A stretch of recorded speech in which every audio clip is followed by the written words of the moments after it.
আসসালামু আলাইকুম এভরিওয়ান, আপনারা সবাই কেমন আছেন? আশা করি আল্লাহর অশেষ রহমতে খুব ভালো আছেন।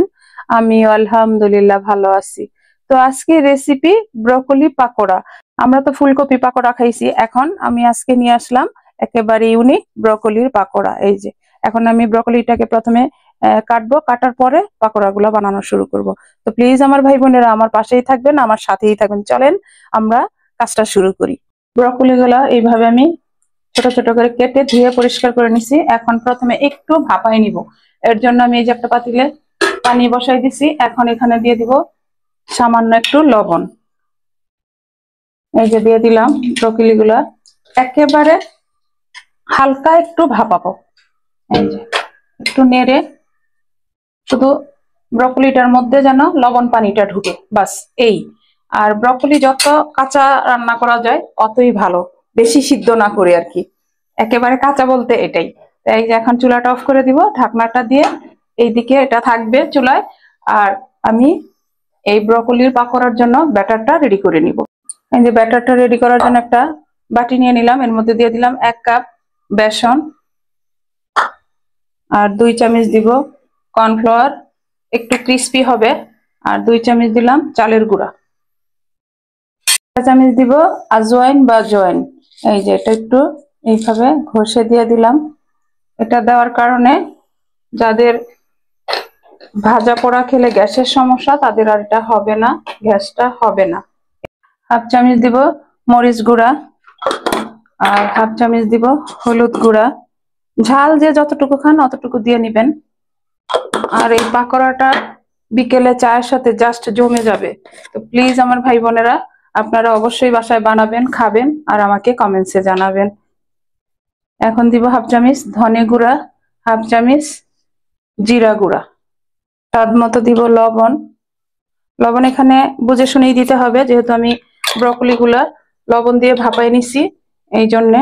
আর 1/2 চামচ দিব বিট লবণ। বিট লবণটা দেওয়ার চেষ্টা করবেন, তাহলে পাকোড়াটা অনেক টেস্টি হয়। দিয়ে দিলাম। এখন শুকনো উপকরণ গুলো প্রথমে একটু মিশাই নিব। আর আজকের এই রেসিপিটা যদি আপনাদের কাছে একটু ভালো লাগে তাহলে আমার চ্যানেলটাকে সাবস্ক্রাইব করবেন, লাইক করবেন, শেয়ার করবেন এবং কমেন্টস করবেন। আপনারা আমার পাশেই থাকবেন প্লিজ আমার ভাই বোনেরা। মিশানো হয়ে গেলে এখন একটু একটু পানি দিব আর ব্যাটারটা রেডি করে নিব। যে ব্যাটারটা এরকম হবে, মাশাআল্লাহ অনেক সুন্দর ফ্লেভার আসতেছে।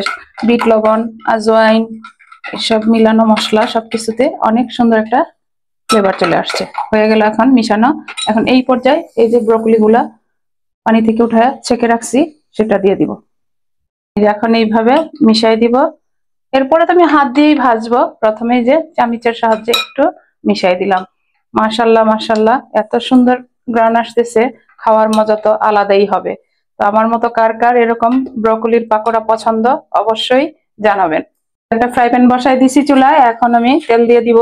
আর পাকোড়া তো ডুবো তেলে ভাজতে হয়, এর জন্য তেলের মেজারমেন্টটা বললাম না, আপনারা যে যতটুকু বানান বা যতটুকু প্রয়োজন দিয়ে নিবেন।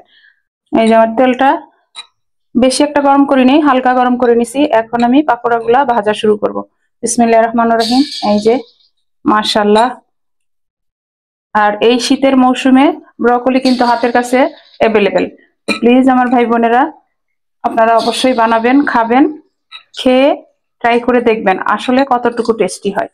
এই যে দিয়ে দিলাম। এখন এই বেশটা প্রথমে ভাজবো, এখন নেড়ে দিব। দেখেন একেবারে মুচমুচে এই ব্রকলি পাকোড়া বিকেলে চায়ের আড্ডায় জাস্ট জমে যাবে। এই যে দেখেন মাশাআল্লাহ হয়ে গেল আমার ব্রকলির পাকোড়া, একেবারে অল্প সময়ের মধ্যেই কিন্তু হয়ে গেল। এই যে এখন আমি নামাই নিব। দেখেন একেবারে মুচমুচে। এই যে এইভাবে বাকিগুলিও ভাজবো, ভেজে তারপর আপনাদের সাথে শেয়ার করব। এই যে হ্যালো আমার প্রিয় ভাই বোনেরা, ব্রকলির পাকোড়া এই এক বাটিতে কিন্তু আমার বাসায় হবে না, এত পছন্দ করে এই পাকোড়াটা। তো এখন আমি বানাই নিলাম, সবাই তো চার সাথে খাবো। আর একটা কথা, এটা কিন্তু ভাতের সাথেও খাওয়া যায়, গরম ভাতের সাথে এই ব্রকলির পাকোড়া আর ডাল, আর কিচ্ছু লাগে না। তো এখন আমি আপনাদেরকে একটা দেখাই যে আজকে আমার ব্রকলি পাকোড়াটা কেমন মুচমুচে হয়েছে। এই যে দেখেন, এখন এটা কিন্তু ভেঙে ফেলছি, আমি খেয়ে নিব। এই যে এখানে সাথে দিয়ে দিছি সস, একটু ডিপ করে নিলাম। বিসমিল্লাহির রহমানির রহিম।